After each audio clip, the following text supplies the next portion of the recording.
हे नारायण, ये आपने क्या किया? क्यों किया? चौथी बार प्रयत्न मत करना। आपका सुंदर मुखड़ा 3-3 बार देखकर हम लोग तो धन्य हो गए। मैं देख रहा हूं मेरी इकलौती पुत्री के स्वयंवर में भाग लेने के लिए मानव, दानव, देव, यक्ष, गंधर्व ही नहीं, वानरराज भी पधारे हैं।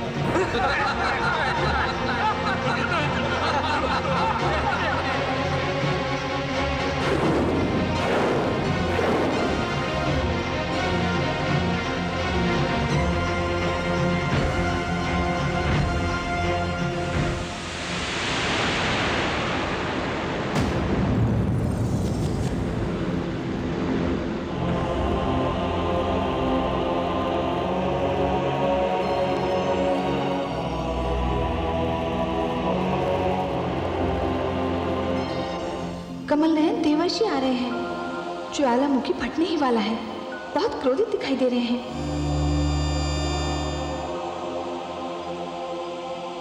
ये आपने अच्छा नहीं किया लक्ष्मी नारायण। मेरी जग हंसाई करवाकर आपने अच्छा नहीं किया। मैं आपको श्राप दे रहा हूं कि आप मानव योनि में जन्म लेंगे, अपनी प्रियतमा जीवन संगिनी के वियोग को झेलेंगे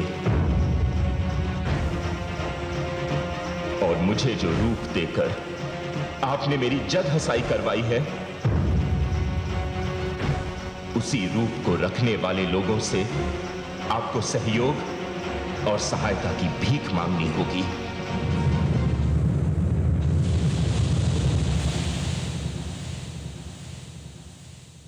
हे लक्ष्मी नारायण, मुझे आज बहुत दुख है। मेरे मन में अत्यंत पीड़ा है। यदि आपको स्वयं विश्वमोहिनी से विवाह करना था तो आपने मुझे प्रोत्साहित ही क्यों किया? मुझे स्वयंवर में भाग लेने के लिए उकसाया ही क्यों? मैंने तो आपसे अपना कल्याण करने की विनती की थी। आपने मुझे उपहास का पात्र बना दिया।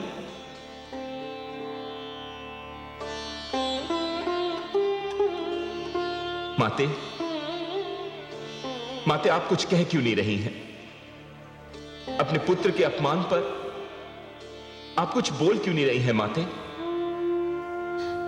हे कमल नयन, देवर्षि के प्रश्नों का उत्तर दीजिए।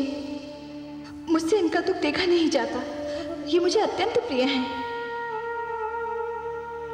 देवर्षि, आपने 2 प्रश्नों का उत्तर चाहा है। पहला यह कि मैंने आपको विश्व मोहिनी के स्वयंवर में भाग लेने के लिए प्रोत्साहित क्यों किया, और दूसरा ये कि आपको वानर रूप देकर मैंने आपका उपहास क्यों करवाया। हां नारायण, और मुझे अपने इन 2 प्रश्नों का उत्तर यहीं और अभी चाहिए। निस्संदेह देवर्षि, जहां तक आपको स्वयंवर में भाग लेने के लिए प्रोत्साहित करने का संबंध है, तो मैं आप पर यह सत्य प्रकट करना चाहता था देवर्षि कि आपकी उस घोषणा के उपरांत भी कि आपने काम को जीत लिया है, आप काम को जीत नहीं पाए। देवर्षि, यदि आपने काम को जीत लिया होता तो विश्व मोहिनी को देखने के उपरांत आप उस पर आसक्त न हुए होते, अपना आपा न खो बैठते। हे देवर्षि, धरती पर जो कुछ हुआ वो तो केवल मेरी लीला थी। सर्वत्र माया का खेल था। लीला थी, खेल था, माया थी? मैं समझा नहीं नारायण। हाँ देवर्षि, वेदवती आपके नारायण की भक्त थी, इन्हें पाना चाहती थी, परंतु रावण की दुष्टता के कारण उसके जीवन का अंत हुआ। तब उसने विश्व मोहिनी बनकर अपने आराध्य विष्णु को पा लिया। हाँ देवर्षि, देवर्षि नीचे देखिए, जहां आपको शील नगरी दिखाई दी थी, राजा शील का भवन दिखाई दिया था, विश्व मोहिनी का स्वयंवर मंडप दिखाई दे रहा था। अब वहां क्या है?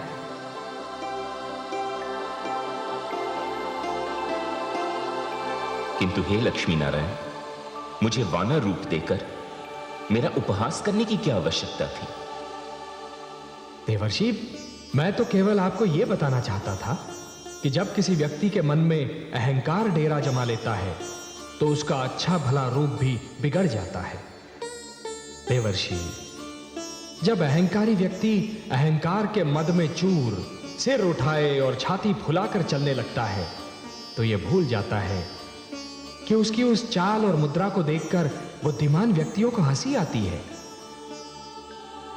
देवर्षि, जिस प्रकार दिए की लौ अपनी ही बाती को धीरे धीरे जलाकर राख करती है, उसी प्रकार ऋषि का अहंकार उसके तेज और तप का नाश करता है।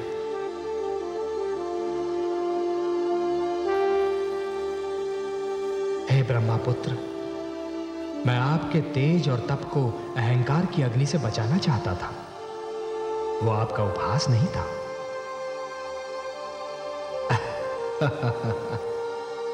देवर्षि, मैं जानता हूं कि आपके मन से अब अहंकार निकल चुका है। मुझे क्षमा कर दीजिए लक्ष्मी नारायण, मुझे क्षमा कर दीजिए, मुझे क्षमा कर देवर्षि,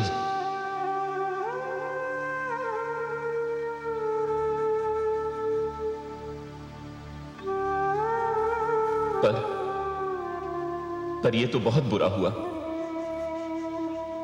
देवर्षि, क्या बुरा हुआ?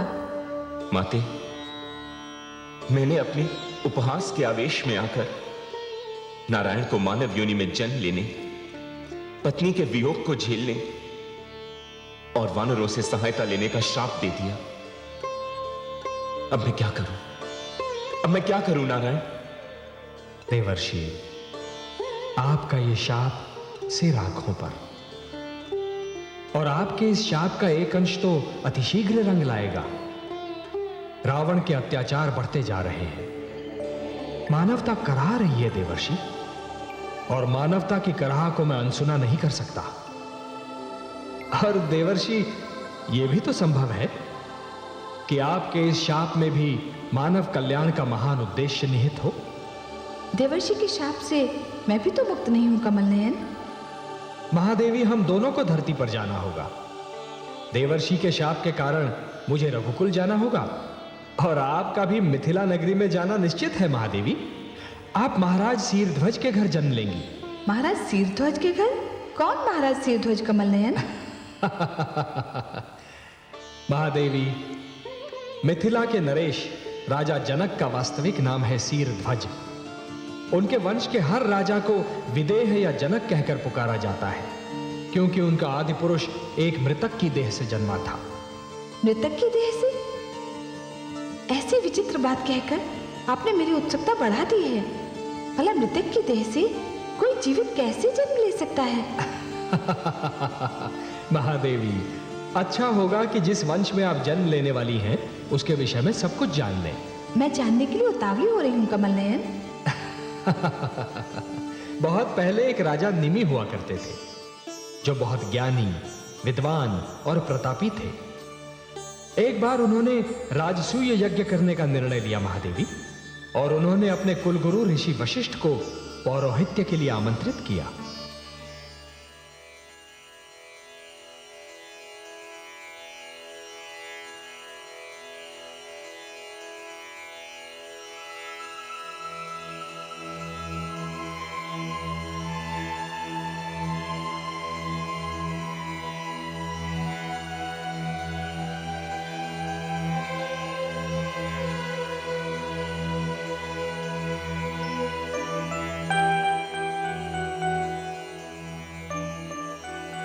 प्रणाम ऋषिवर। महाराज निमि पधारे हैं, मैं उन्हें भीतर ले आऊं? नहीं, मैं स्वयं उनका स्वागत करूंगा।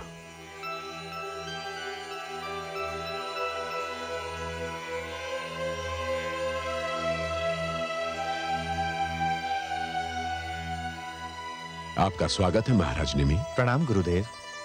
आयुष्मान भव। कहिए, कैसे कष्ट किया? मैं आपको आमंत्रित करने आया हूं गुरुदेव। मैं राजसूय यज्ञ कराना चाहता हूं, और चाहता हूं यह यज्ञ आपके पवित्र हाथों से संपन्न हो। मैं आपका यज्ञ संपन्न करा के अत्यंत प्रसन्न होता राजन, परंतु क्या करूं, अभी कुछ ही समय पूर्व इंद्र ने मुझे अपने यहां यज्ञ कराने के लिए आमंत्रित किया और मैंने उनका निमंत्रण स्वीकार भी कर लिया। अब तो इंद्र का यज्ञ संपन्न कराने के पश्चात ही मैं आपका यज्ञ करा सकता हूं। मैं बड़ी आशा लेकर आपके पास आया था।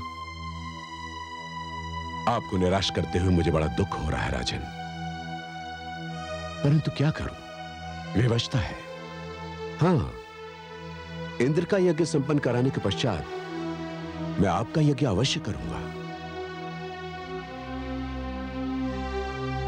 आयुष्मान भव।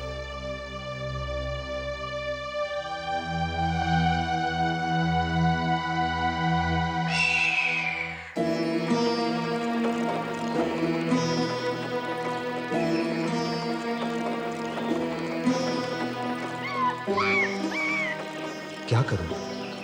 गुरुदेव को लौटने में न जाने कितना समय लगे। यज्ञ का निश्चय कर चुका हूं। ऋषि गौतम के पास जाकर विनती करता हूं, वे अवश्य मेरा निमंत्रण स्वीकार कर लेंगे। अच्छा होता कि चलते चलते ऋषि वशिष्ठ से कह देता कि मैं ऋषि गौतम से यज्ञ करवा लूंगा।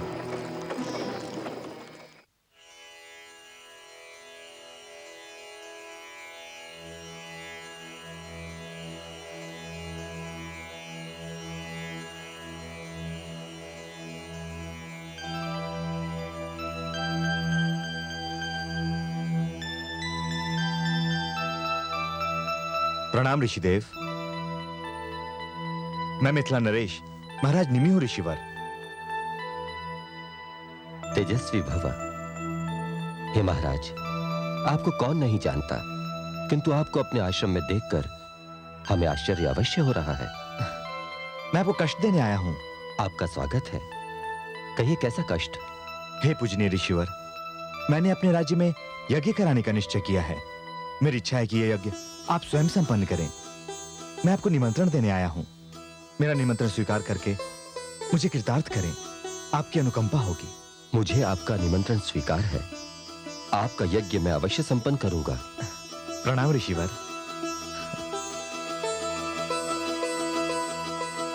ओम भूर्भुवः स्वः तत्सवितुर्वरेण्यं भर्गो देवस्य धीमहि धियो यो न प्रचोदयात्। स्वाहा। ओम भूर्भुवः स्वः तत्सवितुर्वरेण्यं भर्गो देवस्य धीमहि धियो यो न प्रचोदयात्। स्वाहा। ओम भूर्भुवः स्वः तत्सवितुर्वरेण्यं भर्गो देवस्य धीमहि धियो यो न प्रचोदयात्। स्वाहा। स्वाहा। ओम भूर्भुवः स्वः तत्सवितुर्वरेण्यं भर्गो देवस्य धीमहि धियो यो न प्रचोदयात्। स्वाहा। स्वाहा। ओम भूर्भुवः स्वः तत्सवितुर्वरेण्यं भर्गो देवस्य धीमहि धियो यो न प्रचोदयात्। स्वाहा। स्वाहा।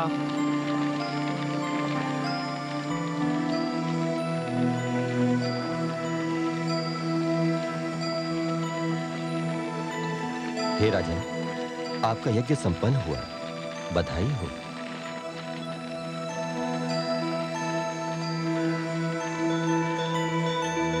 आइए ऋषिवर, आइए।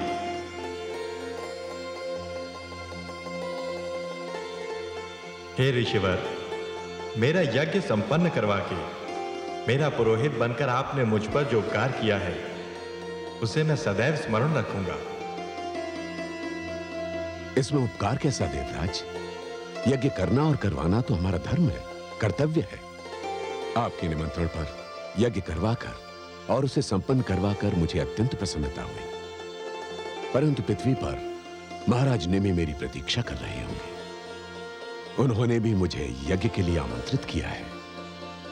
वहां पर भी मुझे यज्ञ संपन्न कराना है। मुझे विदा दें। एक बार पुनः आपका कोटि कोटि धन्यवाद ऋषिवर। यशस्वी भव। कल्याणमस्तु।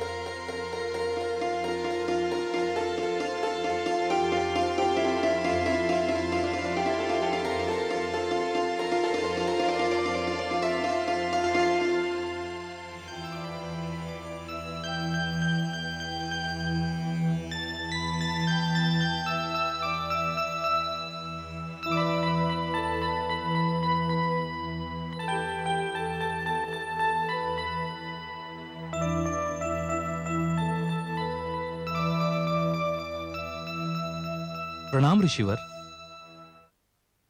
महाराज को हमारे आने की सूचना दें। ऋषिवर की जय हो। महाराज निम्न अभी थक कर विश्राम कर रहे हैं। महाराज से कहो कि यज्ञ का मुहूर्त संध्या से पूर्व का है। यदि विलंब किया तो मुहूर्त निकल जाएगा। यज्ञ? पर ऋषिवर, महाराज तो अभी अभी यज्ञ से ही लौटे हैं। कैसा यज्ञ? यज्ञ तो मैं करवाने वाला था। मैं उनसे कहकर गया था कि यज्ञ मैं करवाऊंगा। ऋषिवर, आप आ नहीं सके, इसलिए ऋषिवर गौतम ने ही यज्ञ संपन्न किया। क्या? उन्होंने यज्ञ? और महाराज ने उचित नहीं समझा कि मुझे सूचित करते कि उन्होंने ऋषि गौतम से यज्ञ कराने का निश्चय किया है। इसका अर्थ यह हुआ कि उन्होंने अपना गुरु बदल लिया है। इसका अर्थ यह हुआ कि अब उन्हें मेरी आवश्यकता नहीं है। यह मेरा घोर अपमान है।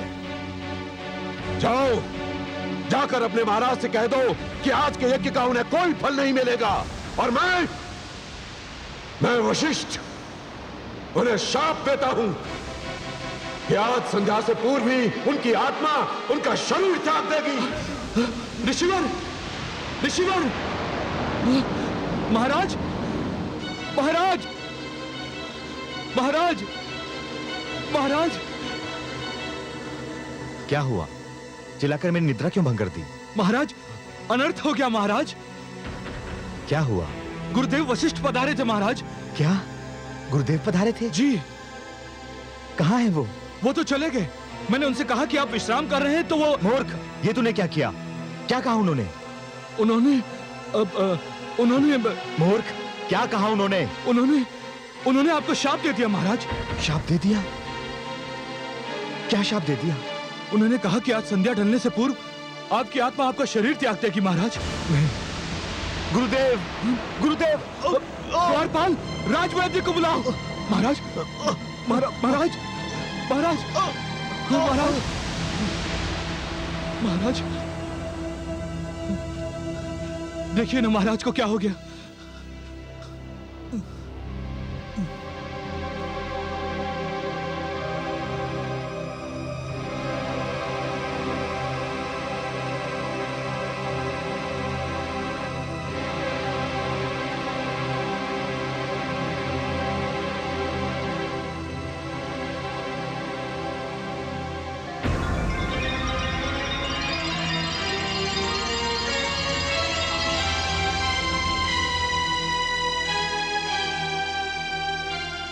महाराज निमि परलोक सिधार गए।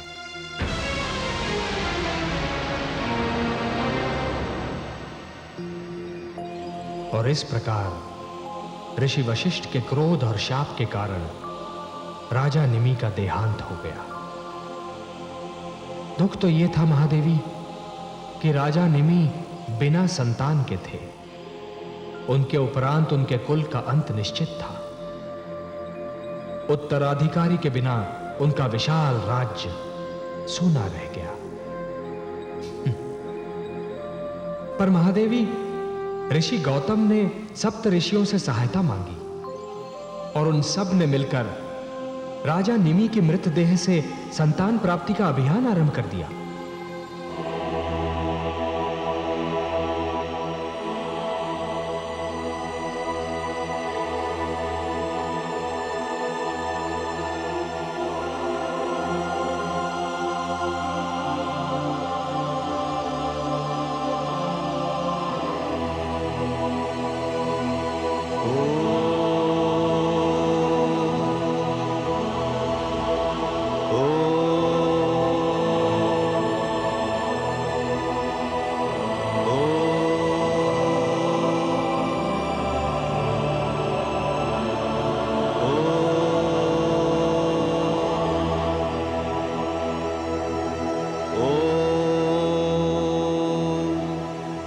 दूध प्रस्तुत किया जाए।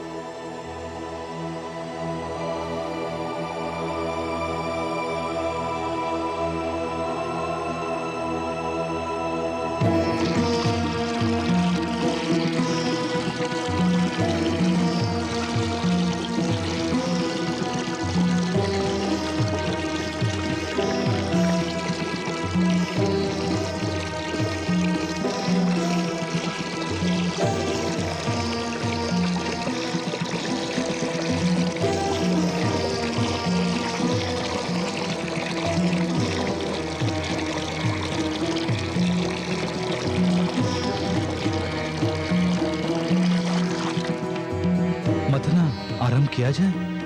अवश्य ऋषिवर, मथानी लाई जाए।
महादेवी, राजा निमि के शव से जन्मे उस सुंदर राजकुमार का नाम रखा गया मिथि, क्योंकि वो मंथन से प्रकट हुआ था। उसी ने मिथिला नगरी बसाई और उसके उपरांत जो भी मिथिला का राजा हुआ उसे विदेह या जनक कहकर पुकारा गया। विदेह इसलिए महादेवी क्योंकि उनका जन्म मृतदेह से हुआ था, और जनक इस कारण क्योंकि वो सारे राजा एक पिता की भांति प्रजा पालन करते थे। वर्तमान मिथिला के जनक अर्थात सीरध्वज मिथि की 37वीं पीढ़ी है। अब वही आपके पिता होंगे महादेवी, और आप उनकी पुत्री जानकी कहलाएंगी। हे कमल नयन, मुझे कब जाना होगा? अभी विलंब है महादेवी, और धरती पर तो हम दोनों को जाना होगा, जिसका एक कारण तो है देवर्षि का शाप और दूसरा कारण है रावण के अत्याचार, और मुझे प्रतीक्षा है रावण के पाप की गागर भर जाने की।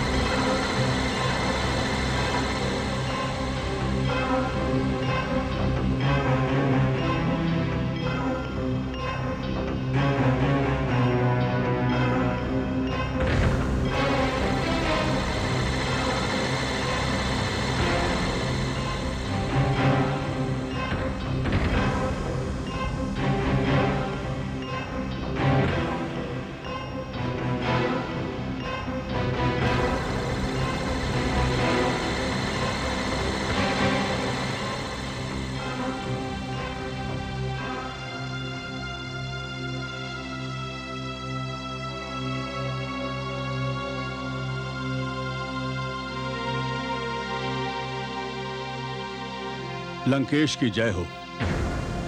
आपकी इच्छा अनुसार सेवक उपस्थित है। आइए आइए महामंत्री जी आइए। मुझे आप ही की प्रतीक्षा थी। मैं ये जानना चाहता हूं कि क्या यह समाचार सत्य है कि सारे ऋषिगण लंका छोड़कर जा चुके हैं और अब हमारी राज्य सीमाओं में एक भी ऋषि नहीं बचा। क्या यह सत्य है? समाचार सर्वथा सत्य है महाराज।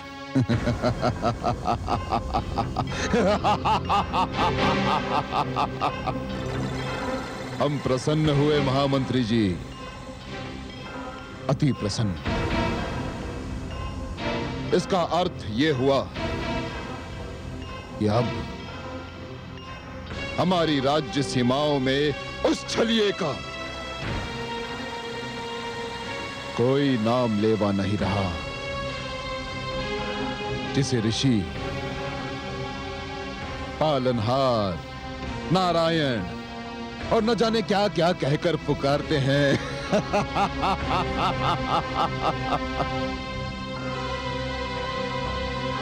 इसका अर्थ यह हुआ कि अब हमारी राज्य सीमाओं में वह हास्यजनक आडंबर भी समाप्त हो गया जिसे यज्ञ कहते हैं।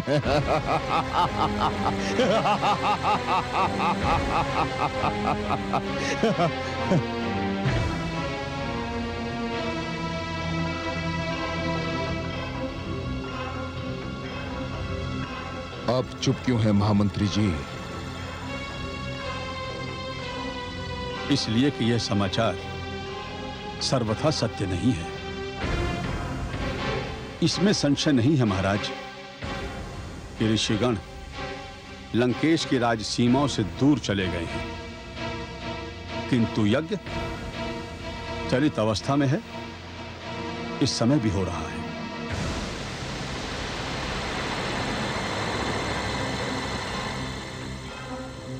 ऋषि चले गए किंतु यज्ञ अभी भी हो रहा है। मुझे ये परस्पर विरोधी सूचनाएं क्यों दी जा रही है महामंत्री जी? मुझे बताएं कि कौन है वो जो हमारे राज्य में यज्ञ कर रहा है? आप बार बार चुप क्यों हो जाते हैं? मुझे बताएं कि कौन है वो। मैं उसके शरीर से रक्त की एक एक बूंद निचोड़ लूंगा। मुझे बताएं कि कौन है वो।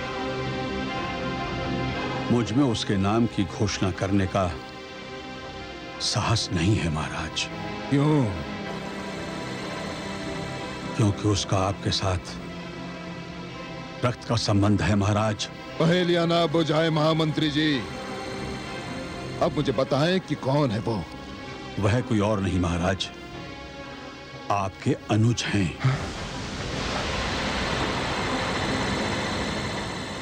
क्या कहा आपने? मेरा अनुज? मेरा विभीषण, जिसे मैंने अपना अनुज नहीं सदैव अपना पुत्र समझा। नहीं नहीं नहीं नहीं महामंत्री जी, ये नहीं हो सकता। मुझे विश्वास नहीं हो रहा। विभीषण ऐसा कोई कार्य नहीं करेगा जो रावण की इच्छा के विरुद्ध हो। वो ऐसा नहीं कर सकता, वो ऐसा नहीं कर सकता महामंत्री जी। और यही सर्वथा सत्य है महाराज।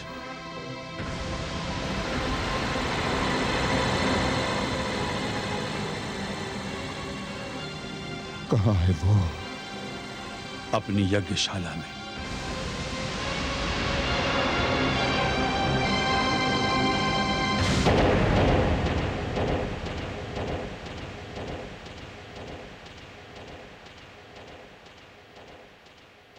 ओम भूर्भुवः स्वः तत्सवितुर्वरेण्यं भर्गो देवस्य धीमहि धियो यो नः प्रचोदयात् स्वाहा।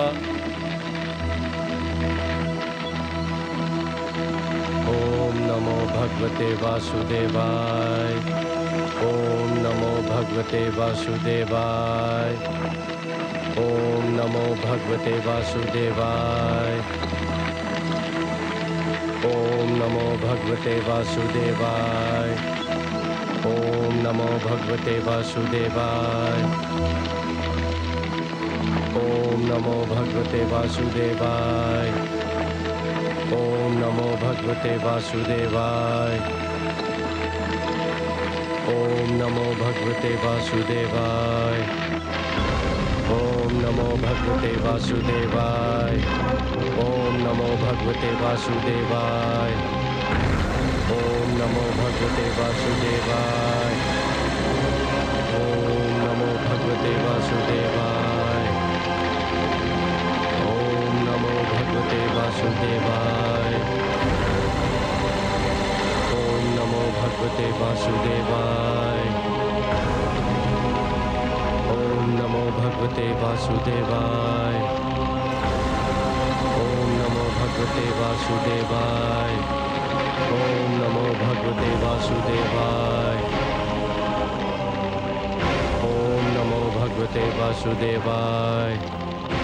ओम भूर्भुवः स्वः तत्सवितुर्वरेण्यं भर्गो देवस्य धीमहि धियो यो नः प्रचोदयात्। स्वाहा। अनुज,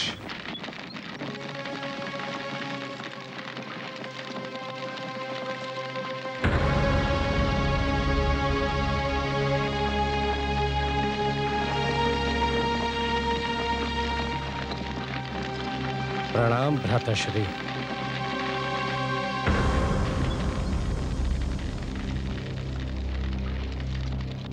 मैंने आज वो देखा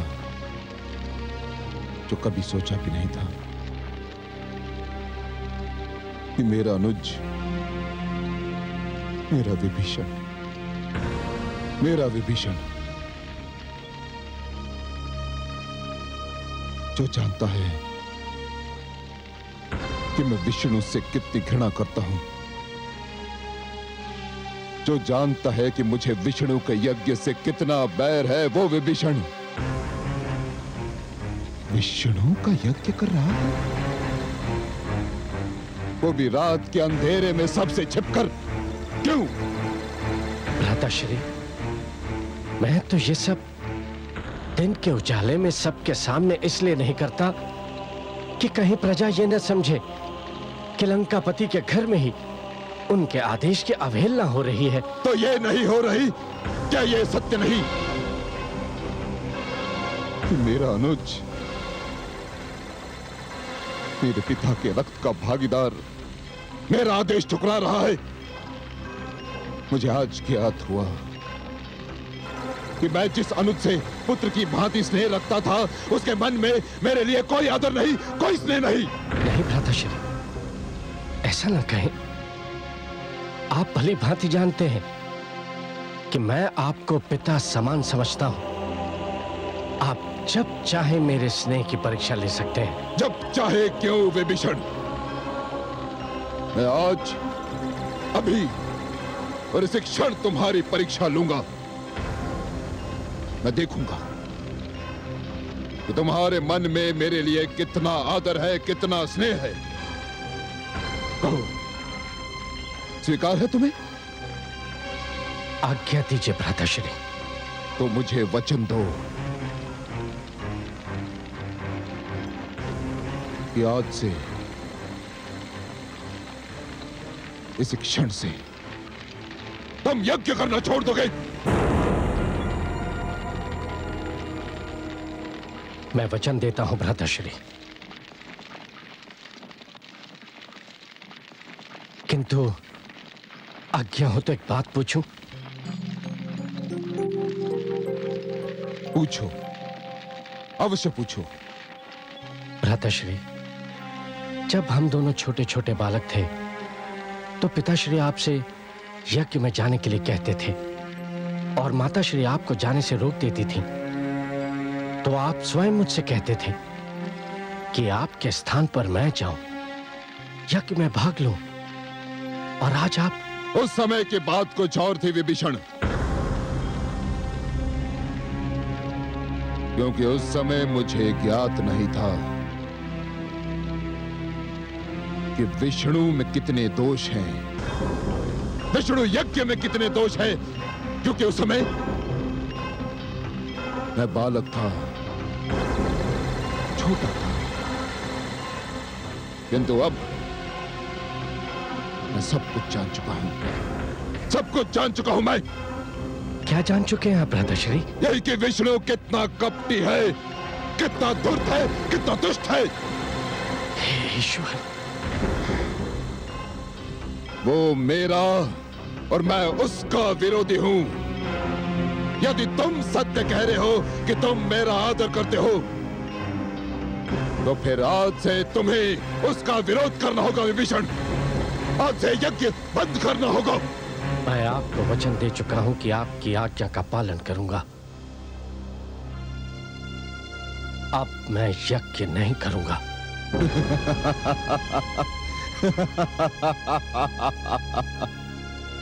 विभीषण, मेरे अनुज, मैं प्रसन्न हूं, अति प्रसन्न। तुम वास्तव में मुझसे स्नेह करते हो।